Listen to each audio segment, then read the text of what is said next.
পুঁই শাকের ফল তো কত রকমই রান্না করে খান, আর এইভাবে রান্না করবেন। আমি আজ যেভাবে করলাম, আর এইটা দিয়েই ভাত খেয়ে নেবেন প্লেট ভরে।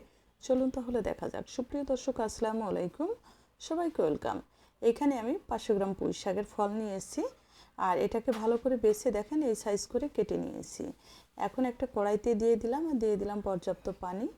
আর ভালো করে নাড়াচাড়া দিয়ে উপর নিচ একটু মিশিয়ে নিলাম পানির সাথে। আর দেখেন এই পর্যায়ে চলে আসছে, মানে একবার একটু ফুটে যাওয়ার সাথে সাথে এটাকে তুলে ফেলে দিতে হবে। মানে একটা বলক ওঠার সাথে, জাল ওঠার সাথে এটাকে একটা স্ট্যানার দিয়ে ভালো করে পানি থেকে ছেঁকে তুলে নিলাম, ছড়িয়ে রেখে দিলাম যাতে পানিটা ভালোভাবে ঝরে যায়, ঠান্ডা হয়ে যায়। এখন পরিমাণ মতো সয়াবিন তেল 1 চা চামচ, আস্ত জিরা আর 2টা শুকনো মরিচ দিয়ে ফোড়ন দিয়ে দিলাম একটা রসুনের সম্পূর্ণ কোয়াগুলো কুচি করে।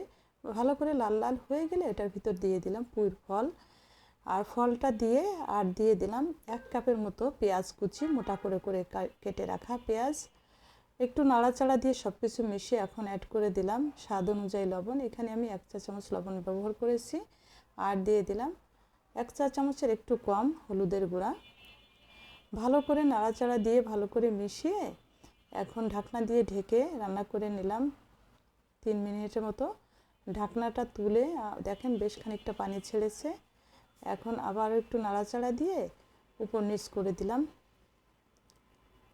আবারও ঢাকনা দিয়ে ঢেকে রান্না করে নিব আবার 2 থেকে 3 মিনিটের মতো।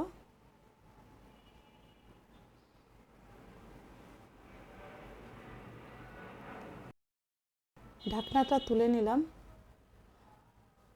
আবার একটু নাড়াচাড়া দিয়ে দেবো, মানে একটু বারবার নাড়া দিতে হবে যেন পুড়ে না যায়।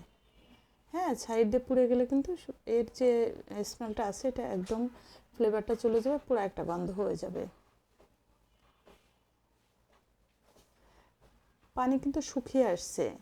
এখন একটু যতটুকু গায়ে গায়ে পানি আছে এভাবে ছড়িয়ে দিয়ে নাড়াচাড়া দিয়ে সম্পূর্ণ পানিটা শুকিয়ে তেলটা ছেড়ে দেওয়া পর্যন্ত রান্না করে নিব। এবং খেয়াল রাখবেন যেন বেশি ভাজা ভাজা না হয়ে যায়, তাহলে কিন্তু শক্ত হয়ে যাবে। সফট থাকা অবস্থায় এটাকে নামিয়ে নিতে হবে।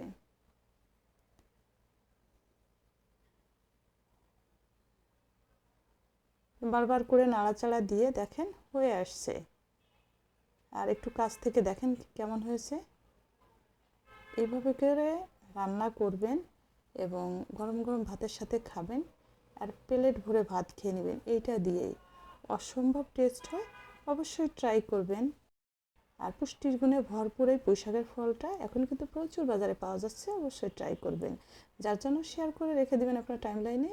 আর কেমন হলো কমেন্টস করে জানাবেন, একটা লাইক দিতে ভুলবেন না। সবাই ভালো থাকবেন, সাথে থাকবেন। সবাইকে অসংখ্য অসংখ্য ধন্যবাদ সাথে থেকে দেখার জন্য। আল্লাহ হাফেজ।